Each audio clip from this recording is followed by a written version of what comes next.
আসসালামু আলাইকুম। আপনাদেরকে আজকে একটা গল্প বলবো। এক বুড়ি এক হুজুরের কাছে টাকা জমাইতো। আস্তে আস্তে 20 টাকা, 50 টাকা, 100 টাকা এইভাবে জমাইতো। তখন গিয়া এক সময় দেখা যায় যে 700-800 টাকার মতো হয়ে গেছে। তখন হুজুরের কাছে গেল টাকার জন্য। হুজুর বলতেছে, আমার কাছে তো কোনো টাকা দেও নাই। কিন্তু হুজুর টাকাটা নিজের হাতে নিত না, কিন্তু হুজুরের লাঠির ভিতরে টাকাটা রাখতো।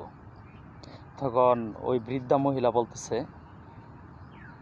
যে, হুজুর আপনার কাছে আমি টাকাটা দিছি, এখন আপনি বলতেছেন আমার কাছে টাকাটা দেন নাই, তো আল্লাহ আপনার বিচার করবে।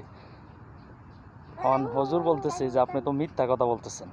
তখন ওই বৃদ্ধ মহিলাটা বলতেছে যে, আমি যদি মিথ্যা কথা বলি তাহলে আমার সন্তান মারা যাবে, আল্লাহর কসম।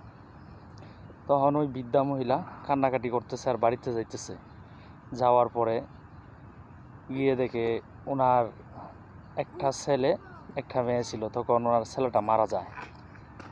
তখন ওই বৃদ্ধা মহিলা বলতেছে যে, আল্লাহ তুমি আমার এটা কি করলা, আমি কিভাবে এখন চলবো, আমার শেষ অন্তত আমার ওই ছেলেটাই ছিল।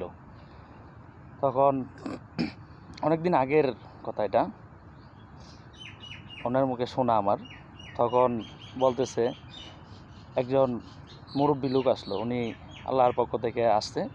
আইসা বলতেছে যে, আপনি ঘাস দিলে নিয়ত করে এটা বলছেন, এই জন্য এটা আপনার উপরে আল্লাহ নাজিল করছে বা আপনার ছেলেকে নিয়ে গেছে। কারণ আপনার তো এখানে বলছিল, আপনি টাকাটা তো হুজুরকে দেন নাই, হুজুরের লাঠির ভিতরে রাখছেন, হুজুর এটা দেখে শুনেই রাখছে।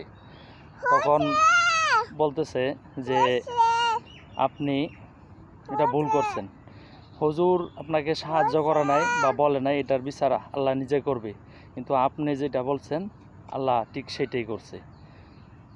এটার গল্পটার মানে কি, কমেন্টে অবশ্যই জানিয়ে যাবেন।